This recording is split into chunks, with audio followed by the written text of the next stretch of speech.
back to the Power and Lifting Podcast. I'm your host, Solana Lewis, and today me and Kris talk about burnout, what it is, how we've dealt with it if we see a client looking like they're going towards burnout, if we ever experienced it ourselves really, and the difference between burnout and just losing motivation to train.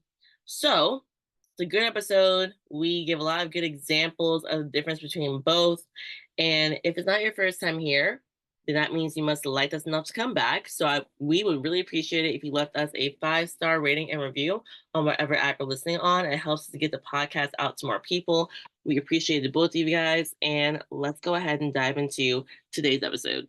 All right, y'all. We are back. Kris D is in Florida, not California. How are you? I am doing great other than this humidity that I forgot that Florida has. I used to live here and I completely forgot that Florida is humid AF. Mm-hmm. Wow. A whole different kind of hot. Oh my God. California is hot, but it's a dry heat. It's beautiful. I love Yeah. the dry heat. So it doesn't bother you. It's hot, but it's like a pleasant hot. Yes. Where like Florida, it's like you're cooking in an oven. Yeah. Like I went to my gym had a sauna and steam room, and I went to the steam room for the first time for like 1 minute after I sauna. And I was like, this is just like humid versus dry heat. Like sauna, I can be in there for 20 minutes if it's not too Yeah. hot. Steam room, I got 1 minute. I'm struggling to breathe. I can't do it. I'm like, yep, that nice wet hot air. So you don't even need to do that. You just have to move to Florida and then you can just live in a sauna. Yes. No, that's living in a Right. steam room. California's living in Or a if sauna. you're a steamer, you can live in a steam room. Oh Then my you don't god. even need to do it. Problem So will be solved. yeah, but I do know that I mean I know the summers are really brutal, but I know I mean like, when it's a thunder or not thunder, a blizzard in the Northeast, I know that the winters in Florida are like amazing, it's so I'm kind of looking forward to that, but the summers are brutal. When do you move officially? I think October. Okay. So that's part of the reason that I was here. So yesterday I was so Boca Raton is in Boca Raton. FAU, so Florida Atlantic is in Boca Raton, and that's why I was there. So I went to the campus. I had to fill out like some paperwork. Classes start on Monday. Um, but I'll do it online for the first portion. So I'm gonna officially move, I think in October. But at least I'll be on the East Coast. So at least when we do these podcasts, when you say, hey, can you do it at 9 a.m.? I don't have to sit there and be like, all right, so 9, 6, we have to do the math of when it works for both of us. So we'll be in the same time zone, which will be nice. I know. I'm looking forward to that. All right. All right. So we are going to talk about burnout and kind of like what it is, if you've seen people experience it, like what we really believe burnout is versus maybe like just being tired of competing. I wanted to start with the definition from WebMD of what is burnout. Burnout is a form of exhaustion caused by constantly feeling swamped. It happens when we experience too much emotional, physical, and mental fatigue for too long. In many cases, burnout is related to one's job, but burnout can also happen in other areas of your life that affects your health and affect your health. Mhm. So that is burnout. Uh, I personally, I have seen actual burnout, but for the most part, when I see someone like talk about like, I'm burned out from powerlifting, I kind of want Yeah. like a break from it. Like there's a difference between burnout and just like, hey, I just lost my passion for powerlifting and I kind of never, or I may not have ever really had a passion because I've been in sport for a short amount of time. Because a Mhm. lot of people, most people, they stay in sport for 1 or 2 years. Like that's like the average lifespan. So a lot of people listening, like a lot of them are outliers because a lot of them been in sport a little bit longer. But I've seen people say I'm burnt out after a year or two. And I'm like, No, I think you were just figuring out if you like powerlifting because your friends were doing it, and then you discover you don't really like it that much, and so you don't feel like training. And there is a big difference between the two. Yeah. I think a lot of times people will confuse dedication with motivation. And when you first start powerlifting, it's very easy to train due to high motivation. You're hitting PRs, it's fun, you eat, live, and breathe powerlifting.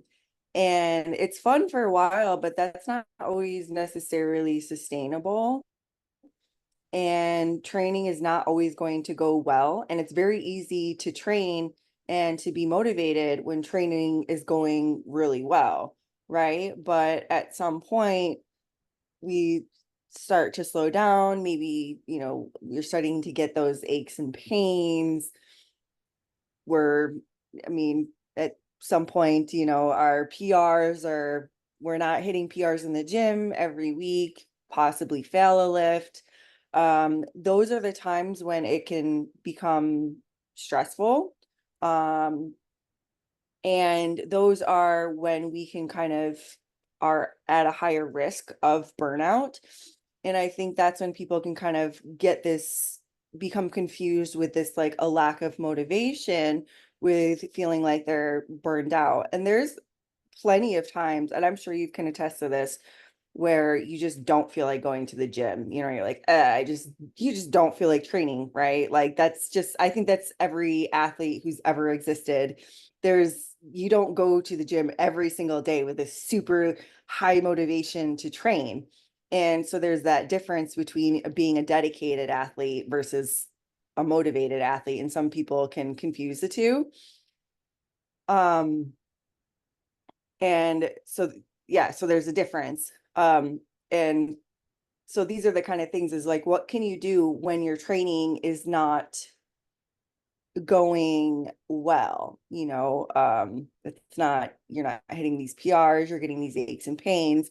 And a lot of times people are trying to shoot for those, what do you call it? Like, back when they first started and everything was going great, and the glory days, essentially, when everything was just perfect. And that's when you can kind of set yourself up for like getting injured, or I call it like training like a meathead. And that's when, at that point, is when I can kind of transition, I think, more towards burnout, because then it kind of like becomes that it's chronic, where you're no longer motivated, you're not even like dedicated at that point, you're skipping workouts, you're kind of just you lose interest completely. So in order to avoid that, I think you have to be very careful as what you do when that motivation wanes. Love everything you said. I actually posted yesterday about this, not even thinking about our podcast, where I was like, I had a training session that was just very subpar. And I felt like training. Like, it wasn't even like I don't feel like training. I felt like training, super subpar. Like, it's been very up and down with one of my lifts. And I was just texting my coach, like, bro, like, I'm checking all the boxes, and I'm just like not seeing the result I want, or like just literally this lift feels like doo doo, and I'm like, why? Why does it feel so hard? And I'm doing like the weight I'm supposed to do, or 5 kilos less than that, and it felt like a full 2 RPs higher. Like, it's not okay. And like it's times like that where it can be easy to just be like, you know what, I'm losing motivation. I'm gonna skip my accessories. I'm gonna skip some stuff here and there. Oh, you know what, this is mentally taxing. I could say like I'm starting to feel burnt out, but at the end of the day, I had to just realize I had to think about how I approach this, right? Like we can wait till later, be more objective, look at the overall block. Have I really not made progress, or is it just one bad day? I can focus on, okay, that wasn't so great, but my accessories can move really well. So let me just put my energy into my accessories because I'll feel happy after, right? So there's things that you can do when you're in that moment of feeling like, oh, this sucks. That it's like you have to just refocus on what Mhm. you can control and then look at it objectively later. But if you don't let yourself, and if you get stuck in like the I'm just gonna focus and reminisce on how not great this went, then you can easily turn into I'm losing my interest in the sport. Because just like you said, when it comes to powerlifting, like you don't always feel like training. And it's a very monotonous sport. Like you get in the gym 3 to 5 days a week, some people 6, 3 to 5 days a week, really on average. for anywhere from 1 to 2 hours, and it's like the same 3 lifts. And like, we all get excited when they're changing the program. We're like, yeah, I'm gonna leg press versus belt squat, but like at the end of the day, I'm changing like maybe 4 accessories, because how much can we really change? I need to get your squat mesh and stronger. It's like that's what we're doing all the time. So you have to love monotony to love powerlifting. Yeah. And I'm glad that you brought that up because that is one of the things that can lead to burnout is just the monotony of training. And so there's been times where I've switched up movements, not because I'm like, oh, well, you're weak in this, exercise, so I'm going to give you this accessory. It's, well, I'm just going to switch it up so you don't get bored. And it could be little things. There's even been times where like if I'm, programming a lat pull down and then I program a reverse grip lat pull down. And not because I think it's superior by any means, whether it's whatever grip, I'll just program it because it's different. And it's not different enough that it's gonna make like a difference on the platform in reality, but different enough where the person might feel like they're getting a different stimulus or it just feels different that it's even the little changes might feel even in reality it's not that different. It might feel different enough. And especially during an off season, I've even done even I mean I'll still keep like the main movements, but maybe we just try just I like Sam Calhoun has done a good she's kind of gone to the extreme side, but she's done swimming. She's doing lunges around the track. She's doing what like 100 pull-ups a day. I mean Just something that's all like that. completely like non-powerlifting related. But I think Sam is one of those people that she's very dedicated to the gym and she always has to be doing in order for her to like continue going, she always has to have like a purpose. And if she's not in like competition prep, it's like, well, I'm gonna just see how many pull-ups I can get or see if I can get 30,000 steps a day. And this is a way that she can kind of break up that monotony when she's not in training. And so, you know, whatever works. So if you want to swim 30,000 steps, these things that kind of just break it up. And sometimes, people are like, oh, well, it's not conducive to powerlifting. And it's like, well, not training is not conducive to powerlifting. So if it's going to get you in the gym and lifting, then I would say that that's better than not training at all. So that's my 2 cents. Yeah, I agree with that too. Because you'll hear people say, like, oh, it's not specific enough to just like the sport. Like, we always have to keep in mind where we are mentally. That's why, like, as a coach, I have like weekly check-ins, monthly check-ins via form, but also I will just like ask my athletes, like, hey, like every few months, like, have your goals changed?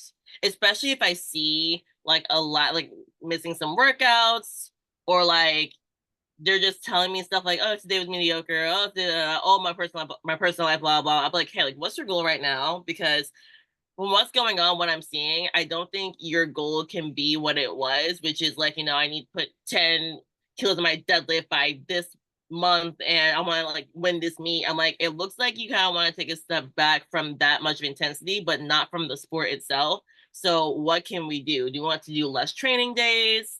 Do you want to do like a few exercises that are different just to like to help break it up? And that's not going to like less training days is probably not going to be beneficial if they're already on 4 to go to 3. Like, is it better to do 4? Probably.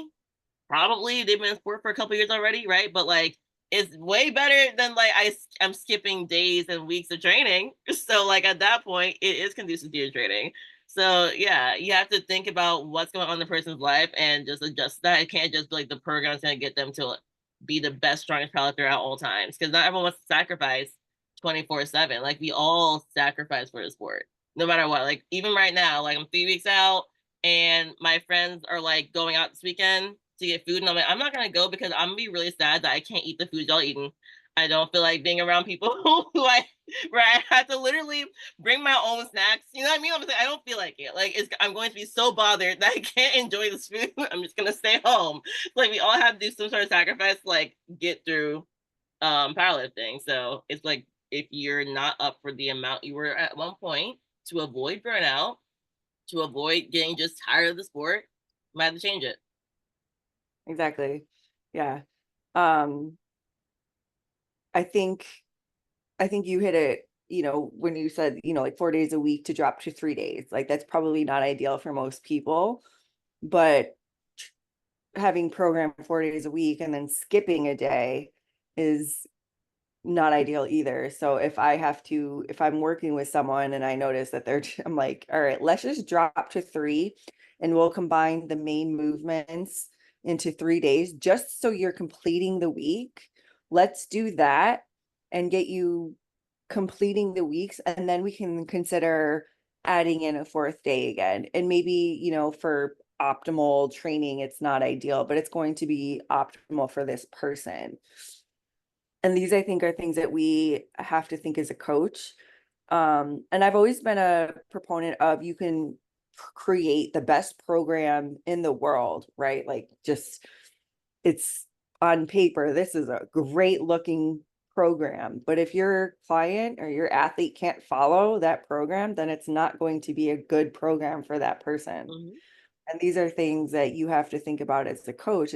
Can this person follow it? Maybe they just don't like the exercise. That's a huge thing too.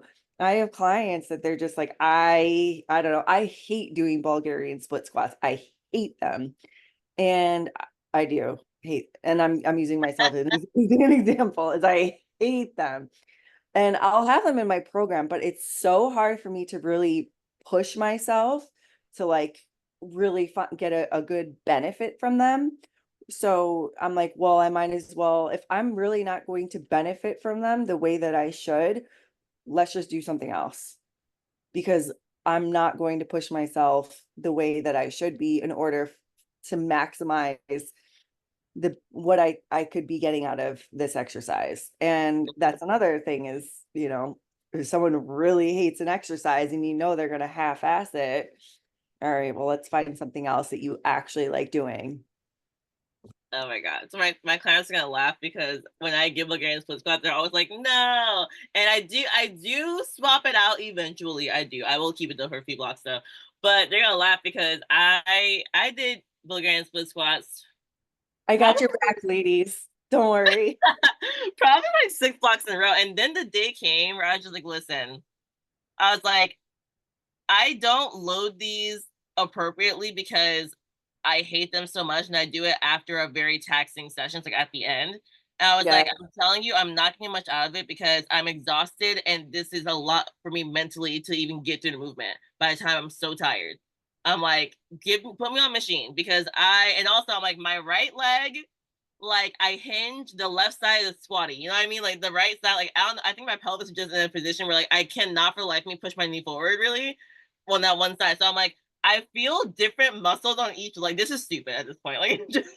Like just change me to a leg press or something because at this point I'm doing the same weight for 4 weeks straight. I'm getting frustrated and I'm like doing it and wanting to cry, knowing that it's not helping me. So It hurts, sucks. Everything just feels awkward. Yeah. that's what it was. It was just really how awkward it felt. I was like, I'm so sick of my right side not feeling like the left one. I'm like literally trying to force somebody to do stuff I can't do. I'm like, push the knee forward. My body's like, no. I will not. It's always the exercises too that you hate the most. So I'm like, you probably would benefit from this. Like if you actually push, like I hate pull-ups, hate them. And I'm like, you'd probably actually, if I really worked on doing pull-ups, like I probably would really benefit from doing them. But I'm like, I can't. I don't like them. I don't like, Insta- I don't have to do them. It's not like a main movement in powerlifting. So I don't have to do it if I don't want to. Instagram has made me want to do pull-ups just because I see people like in different weight classes who are like lower weight classes like bang out like 20. I'm like, okay, I need to do these because when I don't do it for like a month, I go down to being able to do like 5. Like I'm like, wait, I did 20 at one point. I'm doing 5. Like I just lose it so fast. I'm like, oh my god, forget it, forget it. I'm just gonna do it forever. That's what you see people and that like I'm like, oh, that looks fun. I want to do it because they do it like the dancing and then they make it look like they weigh 2 pounds. Oh, I'm not doing that. No, And then I do it and I'm I like, call them Marissa and the. Nope. Nope. This does not feel good. Nope. Done. Did you hear me? I called them Marissa and have you Yeah. seen her? Oh Oh my, yeah. just She she was on Ellen DeGeneres like a long time ago. Yeah. I didn't know that. Was she doing that? Yeah. I think one of her videos went semi-viral and they got wind of it. And then they brought whatever pull-up machine that she had at the gym. They brought it to the show and then they made her do pull-ups on the machine on the Ellen DeGeneres show. That is amazing. Yeah. Um, okay, so I want to give one example of burnout. So I will laugh if this person hears it and hits me up because this is a client who just competed extremely recently of mine, and they're officially taking a break. They told me in advance, like 3 weeks before the meet, like, hey, after this, I definitely want like at least 2 weeks off from even stepping foot in the gym. And she was like, probably a couple months off from any sort of programming. And we just actually finished talking like this morning because we have like voice note about Yeah. how she's like, hey, like I just need to want to go to the gym again because she did three competitions within the last 6 months, and the Mhm. training was tough. It was tough because she felt very beat up a lot of the time, and it didn't matter because I had to keep pushing her numbers a certain amount, or I knew the meet wouldn't go well. So it Mhm. was kind of like we had to accept that we feel like dog crap 4 months. Like we had to accept it. And the meet went fantastic, by the way, even though she felt like crap for most of the prep.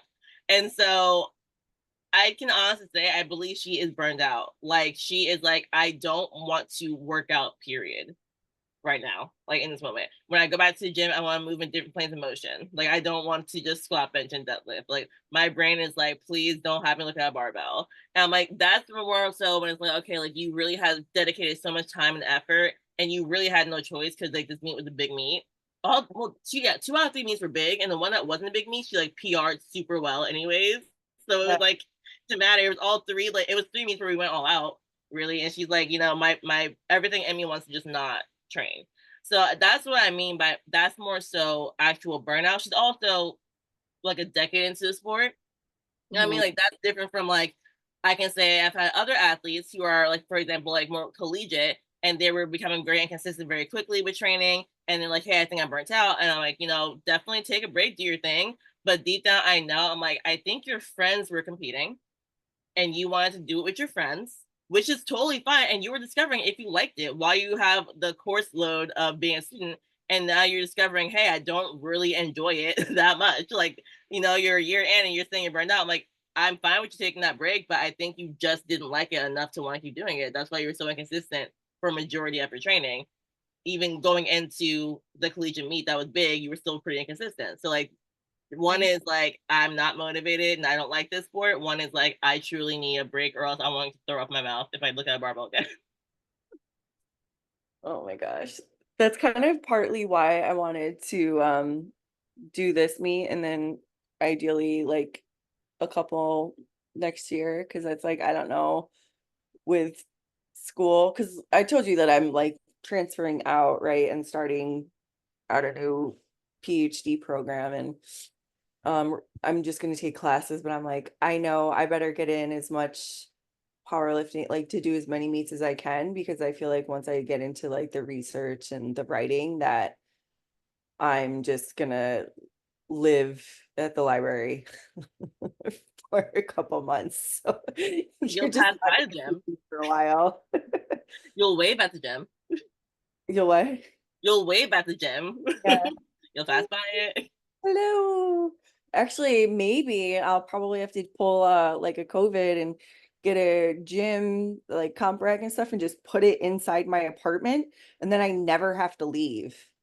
Unless it is to like go outside to like go to the lab or something. But in the lab, it's called the muscle lab. And they actually, the lab itself, and this is why it's great, has like Alico barbells and comp racks. Yeah, so like it's legit. So I was like, yes, they have like comp racks. So I'm just gonna live in my apartment and get a rack, and then I'm gonna move to the lab and lift and read, and it is going to be my life for the next couple of years. Okay. Maybe try to do a meet You at some probably get one in there. Like you get schedule it for a time where like life will be easier. I No, think, and it'll be interesting because, if, people are like, I have work and school and I just don't have time, I am going to make it work. Somehow I'm going to cry every time, but I'm going to find a way to make it work. Because I want to, you know, but yeah. Talk about burnout. I think I'm gonna be pushing it close to by the time I am done. I don't think I'm gonna be burned out from powerlifting. I think I'm gonna be burned out from school, but thank God it's gonna be like, the top of like it's a PhD. You can't go any higher than that. So I'm gonna be like, well, I'm done. No more. We are done. I Never hear that. again. But it does seem like you're making a plan because Yeah. you want to, not because you feel like you have to. Making a plan to make it work, where you said like, "Hey, I'm gonna have to probably buy some equipment so I can train at my house or my apartment." I'm gonna Um, hate myself for a couple of years. hate It's gonna, yourself. So you might do a meet, so like you're not gonna try to do four. You know what I mean? Like you're doing stuff that makes yeah, sense, so that it's like it's realistic. Because you're right. Like you can't go from like training to like I never work out again. You would be like frustrated with the yeah. fact that your body's not moving like that. So I do think I'm gonna try to wake up early and be one of those 5 a.m. people that I train at, from 6 to 8 or something, or however long, and then get the workout done first thing in the morning so that the rest of the day. In theory, that sounds really good. Not a practice, and a different story. I understand because for me, the only way I'm very consistent with getting up super early, like 5 a.m. early versus like my 6:30, is I need something work related. So like I hate training anymore. I used to train 6 a.m. I tried it for like 3 weeks in January. Like for 3 weeks. I just hated it so much. I was like, you know what? I can get myself up early and get on my laptop and work. But what I cannot do is get myself in the gym. I just started pressing snooze. I was like, I'm done. Yeah. I wonder, Also, but if you I will have a did it, schedule you have to follow, or else you can't train at all. That's a little different. yeah. And I'm like, it might be easier if I have a home gym, because then I only have to walk my ass. Well, I don't know if the kitchen, maybe wherever I might rent out because like the apartments that I've been looking at, they have a garage and you Mhm. can like, pay extra for a garage parking. And I'm like, I might just get a garage, and I'd probably have to train in the morning anyway, because if we're in Florida, there's no way I could train in 90-degree humidity. That's true. So maybe that might encourage my ass to just get up early and get it out of the way, but we'll see. But we'll make it work. But I will definitely be we're definitely gonna have to modify training somehow. I guess keep working with the same coach. Yeah, I'm gonna keep working. I'm still gonna be coaching. I'm definitely might have to limit the amount of like athletes that I have just because my workload is gonna be a lot more. But yeah, I'm still gonna be doing everything. I just might cry a little bit more. Got it. But also, I was actually asking, are you gonna keep? Who is it from Reformance? Alfred, I keep thinking Kendrick. Kedrick, yeah. Kendrick. I keep thinking Yeah. Kendrick. I was like, oh, your coach. I forgot his name. I'm so sorry, Alfred. Will you still work with Alfred? You think, or will you just like kind of do your own programming? No, I mean, Alfred and I kind of collab, I guess, on the programming a little bit. Um, so I'm like, I wanted to add a little bit. I'll give him feedback of things that I think have worked for me in the past and what I want to do. And he kind of just holds me accountable, and I'll send him videos of my lifting, because you're always like your own worst critic, what, right? Or like maybe it's always nice to have another, you're a coach yourself, but you have a coach, right? And sometimes you just like having a second eye on, maybe there's something that they see that you don't. So I'm still going to work with him, and that's just because I don't want to deal with my own training. I just want to go to the gym and work out and be told what to do, so I don't have to think about it. Um, that is like, yeah, I don't want to like have to think about my training or anything. So I'm gonna leave it all to Alfred. I'll give him like ideas, the things that I think work, and we kind of like uh figure something out together, but overall, yeah. And I think we worked great together. I think we were really, especially this past me, I think because he didn't know how I typically perform it on meet day. He only saw like how I train like in training. So we were definitely conservative in our attempt selection, but I think now we know that okay, I can, be a little bit more aggressive on my squat and deadlift. Yes. Definitely my deadlift. Yeah, for sure. That was like first attempt fast. Like Yeah. And that was actually the more aggressive attempt too. wild. Yeah, because I think he only wanted to put like 217 on the bar. And I was like, and then he was like, oh, we'll do 220 or whatever. It's like, okay. I love that. Yeah. Okay. Yeah. Any other thoughts? I think we covered it. Burnout versus like just don't feel like training, how to avoid burnout. I was to say, what are your like if you have an athlete who you can tell is feeling burned out or maybe just isn't telling you and is just feeling or maybe isn't working with a coach or communicating with their coach, what would you tell that athlete? Like what advice would you give an athlete or someone who's kind of and even it doesn't even have to be with lifting, maybe just you know burnout with relationships or something. I don't know. Yeah, yeah. I always come back to like adjust your goals to make it realistic for the time in your life you're at. Yeah. Um, like I Okay. can give an example of I had a friend. Well, I have a friend. We're still friends. I have a friend, and it was like a few years ago. She was starting her doctorate, and Hmm. she was determined to compete in a bodybuilding competition for the first time. And I know this friend well, and I'm like, you like to bite off more than you can chew, go really hard, and then stop everything. Not school. She never stopped school. Like stop a bunch of other stuff. So I was like, if you go for this whole, I have to eat this strictly, I have to train 6 days a week while you're getting your doctorate, you're probably going to stop working out. Like period. She's like, no, I want this goal, blah blah, hell bent.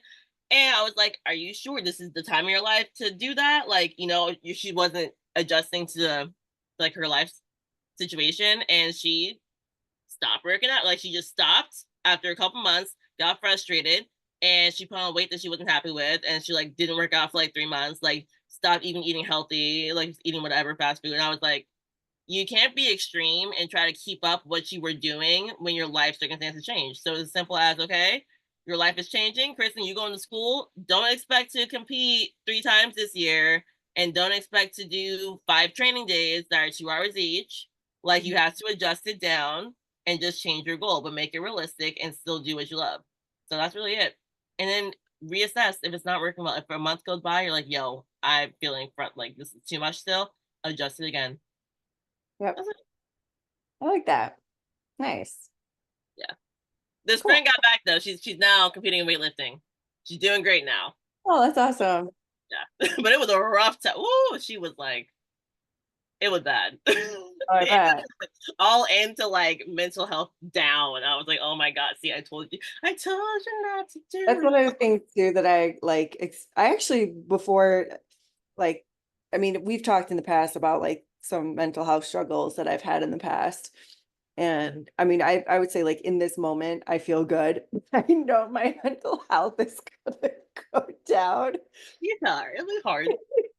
Hard. Well, I actually had like like talked to someone last week. So I was like pre-planning my mental health. I was like, I know that I'm gonna like have a few meltdowns coming. Like we need to like plan ahead. So I'll be good. But I'm like pre-planning for my like, yeah, like my But you're mental being health smart to just about go it. whoop.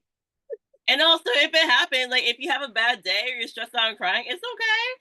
Like Well, you're and allowed it's to like I cry know and be like, that I knew this was gonna come. I knew it was gonna yeah. happen. We're good. But yeah. Awesome. Awesome. All right, girl. Enjoy your time in Florida. You're back home tomorrow, right? Yeah, tomorrow evening. Oh, well, you'll probably like it. I love flying back like at night because you get some hours back. I get You hours and then I wake up. So I'll wake up at like 5 tomorrow and I'll be like, I'm so productive. feel protected. And then I like goes back to normal. But Of like for course, give it 3 days. yeah, like 2 days I'm good. Oh my God. Well, All right. thank you for joining me once again. Yeah, thanks for having me as always. Of course. And y'all catch you next time on the Powerlifting Podcast.